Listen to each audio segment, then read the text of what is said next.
Welcome to Educators with Oil podcast, where we discuss education with God, teaching with love, and inspiring with faith. Take your oil with you. Let God guide your steps in the classroom. Co-hosts Ronette Branham and Shanae Moore. Welcome to Educators with Oil podcast. Hello, we are Educators with Oil. I'm Ronette, and this is my co-host Shanae, and we are here to discuss biblical strategies in order for you to be effective teachers. And our topic for today is going to be discipline in the classroom. I forgot to say, how are you, Shanae? How are you? I'm good. Thank you for asking. I'm great. So did you want to get started? Yeah, I'll start. I want to start with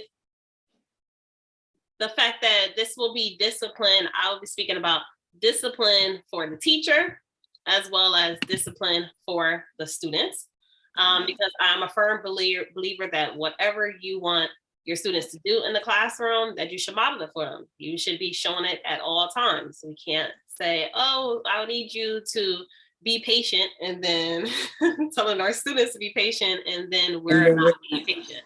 So I want to start with Proverbs 10:17. I'm going to read it. Proverbs 10. I always say 10:17. How am I supposed to say it? Proverbs chapter 10, verse 17. Is that right, Ms. Brandon? Yes. Well, you could say 10:17. Sometimes it depends on what chapter you're talking about. That to me, you have to make sure, like if it's something, just say we say 42, right? Yes. You can't say 42. You have to say 40 verses. That's the only reason I asked you that before. But yes, you could say 10:17. 10:17. Proverbs chapter 10, verse 17 reads in the NIV version. Whoever heeds discipline shows the way to life, but whoever ignores correction leads others astray.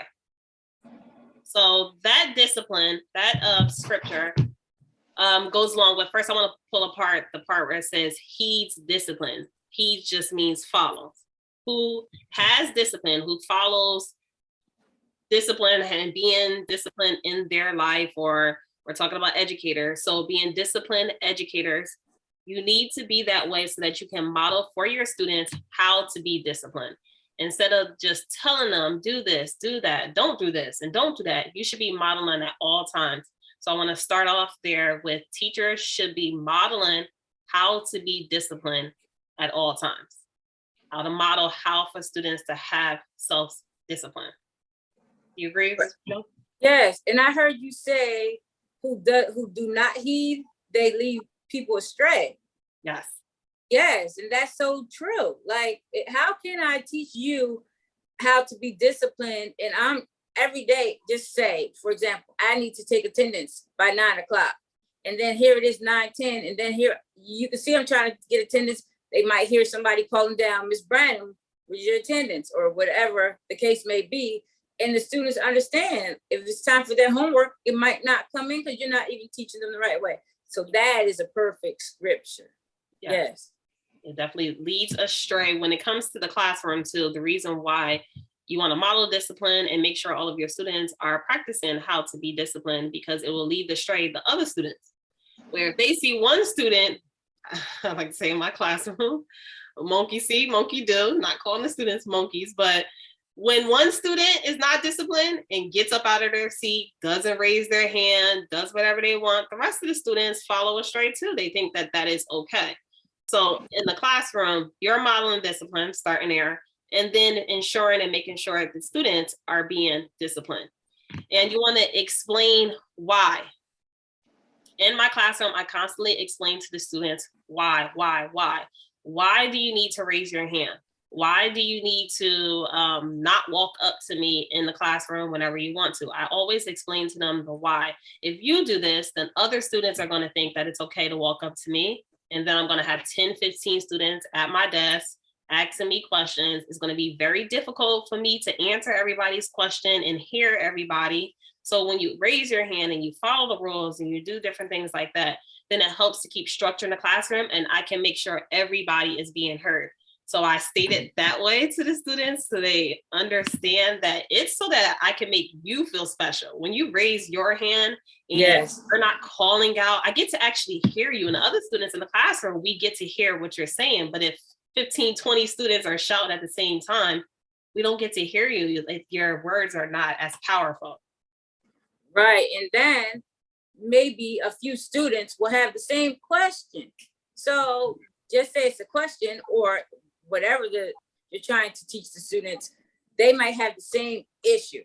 And if you see how it should be handled just by one student, then you'll get all the students will fall in line because they'll all understand, oh, that's what I need to do when I need to go to my backpack and get something out.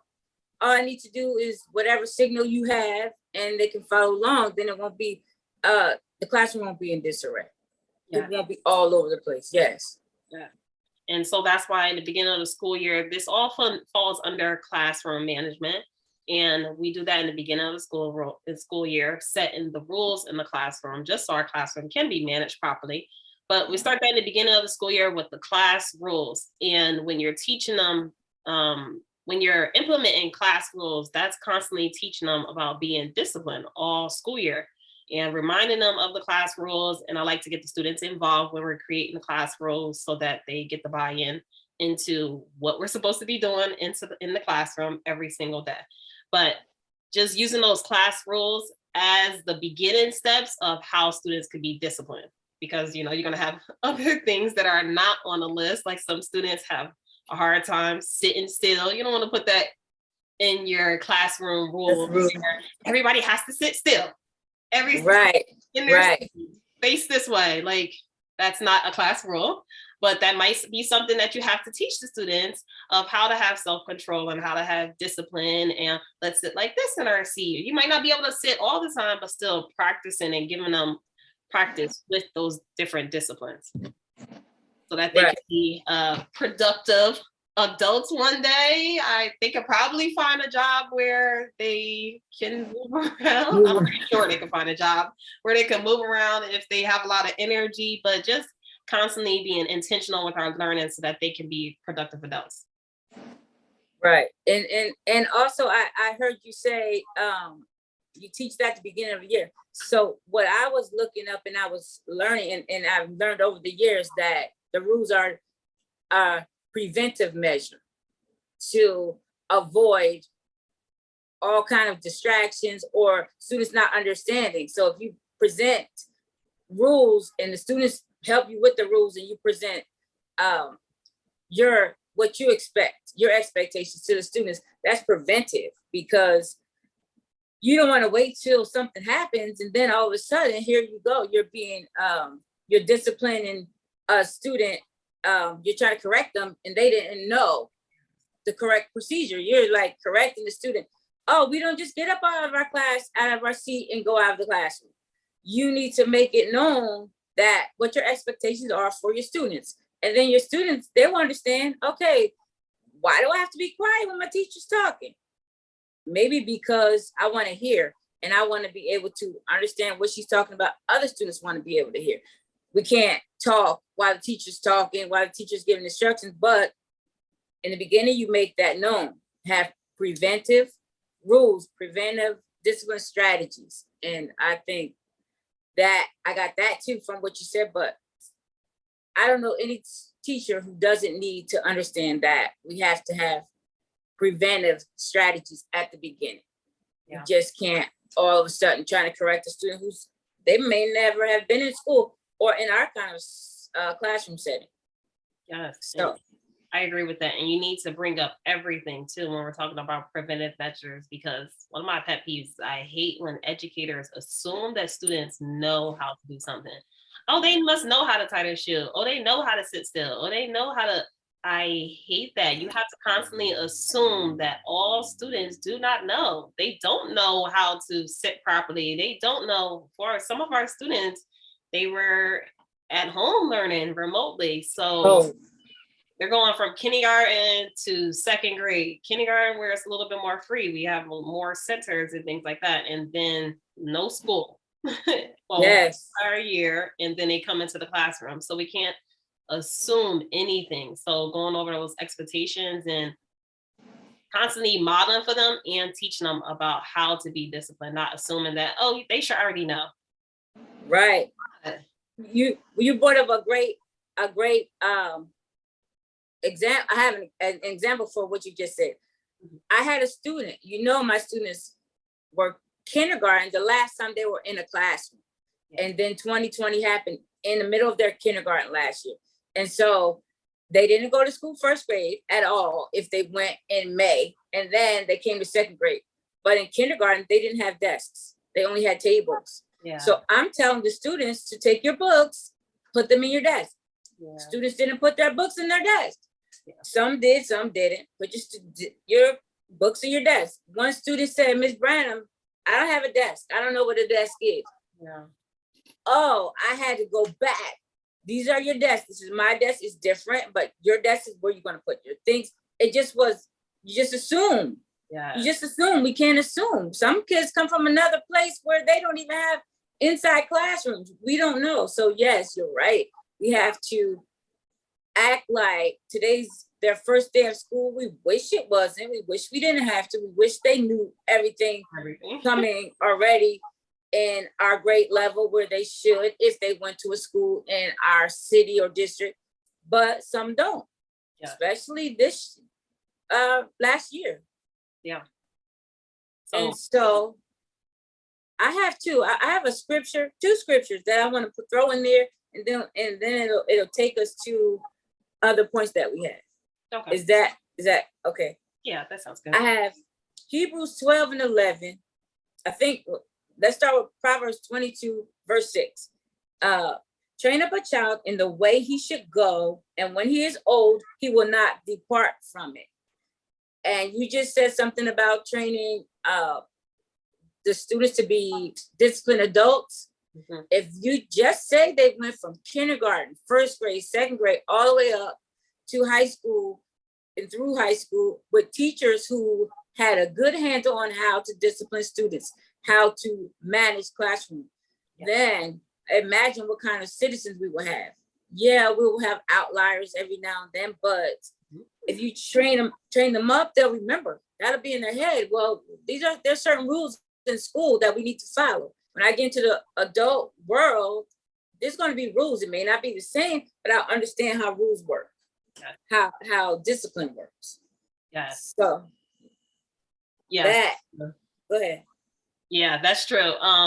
As far as like some teachers might see, okay, well, I keep telling them the same thing over and over again, and telling them to do this and this and that, and trying to teach them discipline, but they're not getting it. You never know when it's going to click in. And that's why I always do the why behind it, the reason why, or that's why in the classroom, we're always connecting it to the real world, because it's not about just for the classroom. I explain to my students, it's right. Not just for the classroom. These little small rules that we have in the classroom, they turn into bigger things when you're an adult. So I don't want you to hit my students in the classroom, but in the real world, you can't hit anybody either. I like to explain to them, right.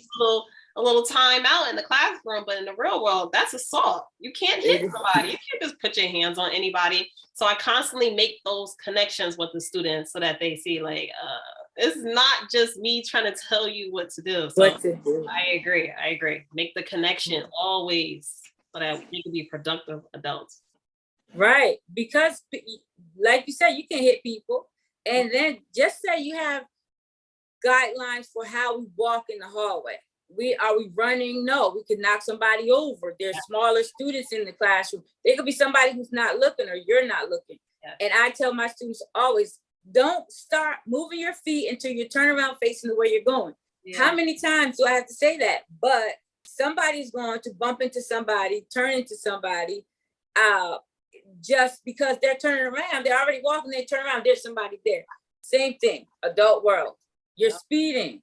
Can you speed? No, you can run somebody over. You don't know if somebody's trying to cross the street, but you're flying up the street. Then what happens? You run somebody over, or you crash into somebody, or you have that corrective police officer saying, well, we're going to give you a ticket because you didn't seem to understand the rules.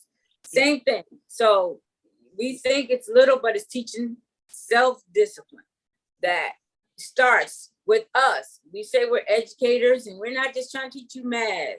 We're trying to teach, you're trying to teach your students how to follow directions, how to come up with your answer. Why? Because there's a reason why you follow this math strategy, why you follow this reading strategy. There's a reason you're trying to get a certain result. Yep. So that was a great point that you made. I think you had another one. Another scripture. Yes. Hebrews 12:11. Now, no chastening seems to be joyful for the present, but painful nevertheless. Afterward, it yields peaceable fruit of righteousness to those who have been trained by it. Same thing. I love that scripture because just say we have our preventive measures, then we have to support the students by modeling, support the positive behavior that's in the classroom. But just say they decide to do something wrong, we correct them. It doesn't feel good. It doesn't feel good. I know I don't feel good if somebody tells me something I did wrong, but then when I think about it, oh, that helped me. That helped me. So we want our students to be able to make their own decisions and have peace at the end. I know we talked about reaching their full potential. They can reach their full potential once they follow along with the rules. Then they'll know what they're capable of working on, what they're capable of doing, what they're capable of producing. Yes. I have students who, second grade, some can read, some can't, some are struggling, but we have ways to get them to read a little bit better. And then they will learn, oh, now I'm following directions. Listen to what my teacher's telling me. This is how I'm going to learn how to read. This is how I'm working with my sounds, working my letters, doing whatever I need to do. Then it's going to be so great when I'm reading a story to somebody. That's amazing. The students, when they're, like we talked about our visions, the students, when they're going from level to level, they're happy. Yeah. So the rules work. Discipline works. And we can see it in the end as a goal. Why are we doing this? Yeah. Yes. And you want to focus on the discipline. And because it falls under classroom management, you want to focus on discipline so that you can have better classroom management. And if the classroom management is on point, then we have more time for learning and teaching and striving in other areas. We're not focused on stop hitting, stop doing this, stop doing that. Like, you constantly are reminding the students about how to be disciplined and why. Like, when you say the why, it's forming intrinsic reward within themselves. So they want to do good because they know that when they get up there and they have to give a speech or something like that, they know that everybody is going to be quiet for them and they're going to get that spotlight, that full spotlight. So just when they see those different things in the classroom, it's gonna improve the other areas. Right. When you said that spotlight, too, that reminds me of they want to get their point across. Because you get your point across, you're trying to teach somebody something or tell somebody something. If everybody's talking, they don't know what you're talking about. They don't know what you're talking about. So that's a modeling right there. Let them, I do that too. I let the students model the behavior that we are expecting. Can you show me how this behavior works? What would I do if I'm talking and if the teacher's talking and you want to say something to the teacher or you want to say something to the class? How does that work? What does that look like? And the students practicing, they're happy to practice and pretend, and they're happy to pretend they're interrupting somebody. Yeah. They love that. They love that. And is this the correct way we interrupt somebody? Do we interrupt people? Do we raise our hand? And they like practicing the wrong way. That's what I do. I say, show me the wrong way, and then show me the right way. And then they get a kick out of it, and then they learn. And they tell you why. Like you said, they get it. Even in second grade, 7-year-olds. Yeah, they do. And one more thing that I had. And this is something that's important to me. And it's important It should be to every teacher, especially if you're coming from a biblical standpoint, to make that connection. We want to make that connection with our students, then they want to do better for you. If they feel like they're relating to you and you understand them, then they want to do better for you. And then they come back with stories. Miss Branham, Miss Moore, look what I did. I worked on this. I did exactly what you said to do. And look at my results. And I have students who do that. And then you have to be consistent, always be consistent. You can't, I don't want to say can't. You should speak with compassion. You should speak, it should come from love. Why are you disciplining the students? And then once it's consistent and you show compassion, you'll get the results. I never seen me in my classroom never not connect with the student or connect with the student and not get results from that student. I never seen it. I'm not saying that they're going to be a genius because they connected with you, but they're going to want to do better and they're going to try their best. So that's something I can't tell you that. I can tell you from experience that that is something that will work. Yeah. And then being consistent. Yeah, definitely have to be consistent. That's a big deal. In my classroom, I am always consistent when it comes to classroom management. There's no students in my classroom that could say that I am unfair, that I treat this person one way. And no, I don't care if you get all A's in my classroom. If you hit another student in my classroom, you're going to get the same consequence. Like, I'm just consistent all the way through. It has nothing to do with academics. I'm trying to teach you, all of the students in the classroom, how to be disciplined. We're on the same level, because sometimes even the students who get A's and B's, they need more support, especially with that social part of how to mingle and be friendly with other students, because they're so book smart, they don't know how to have a conversation and things like that. I have to constantly teach them even those small things. So they're not perfect in any way just because they get all A's. All need to be taught how to be disciplined on different levels. It's tier 2, what grade they're in and how old they are at that time. But yeah, definitely consistency. Definitely gotta be consistent. Do you have any other pointers of how teachers can go about making their students disciplined in the classroom? More like, well, not more pointers, just like you said, to let them understand their ultimate goal. Let them understand what is the reason behind, what is the why behind this behavior, what happens when you behave in this way and what happens in the other way. We're going to support, we're going to have positive behavior support, and we're going to correct the negative, period. And you have to be consistent, and it works. It works from preschool up to college. Come in late. I was in college. I had his teacher. He gave a quiz every day at 9 o'clock or 8 o'clock, whatever time. Every single time you come in 8:05, you got a 0 on that quiz, period. Wow. Everybody learn how to come, get up early in the morning, because this class was an early morning class. You just can't, oh, it's early, I'm going in late. He's like, no, I'm here to teach you, and this is what you're going to do.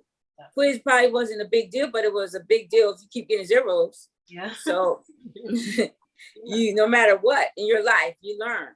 I learned I'm not speeding down the highway. I'm not running red lights. I can't afford those tickets. Who wants to pay a ticket? Even if you can't afford it, you don't want to pay a $70 ticket when you could do something else with it. So yes, it will follow us.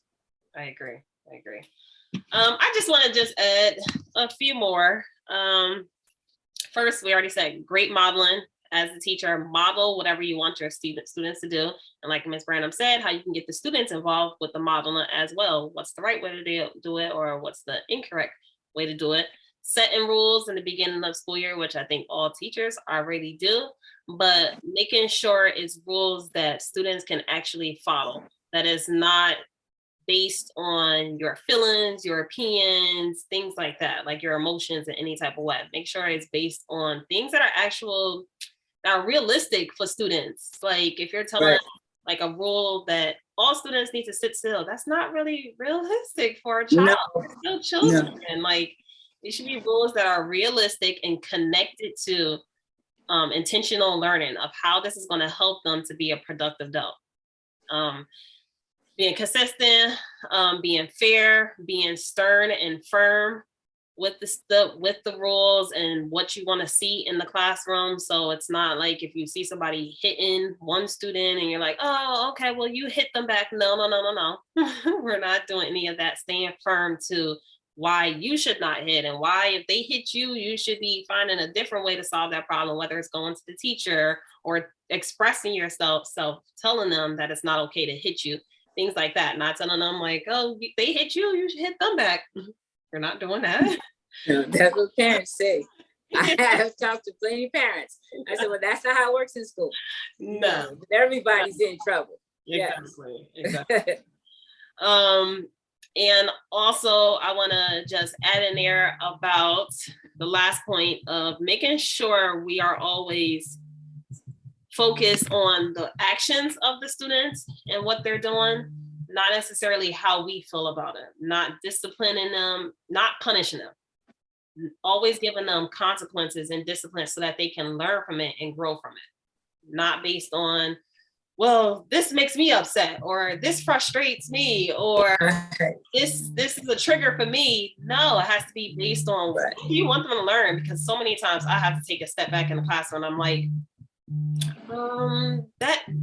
let's go back to the beginning of when I used to teach, and I used to want that classroom where everybody's sitting down and quiet, nobody's talking, nobody's on. I used to be like a drill sergeant in the classroom, but just realizing that doesn't work. Now when you come in the classroom, you'll see a group that's talking, a group that's quiet, a group that's up doing something different. So I had to take my triggers out of it, my emotions out of it. I don't like a lot of noise, that bothers me. Like, it can't be that. Like, making sure it's always connected to, is this like something, a skill they need for the real world when they're an adult? Right. And that is going to, I know you're going to say what we're talking about next time, but you just led into it.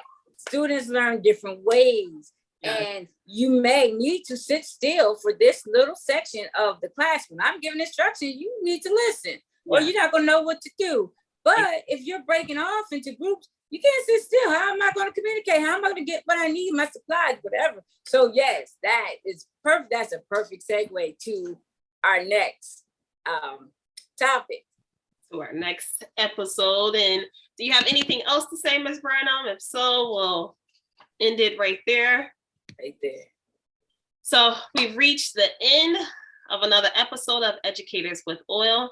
We want you to connect with us via email at educatorswithoil@gmail.com. You can also comment below and we will get back to you down below. Be sure to like, share, and subscribe to continue to view more content from us. And we want you to tune in next time, where we will discuss how to recognize different learning styles. And we want all of you guys to stay blessed. And we are out. Take care. Bye.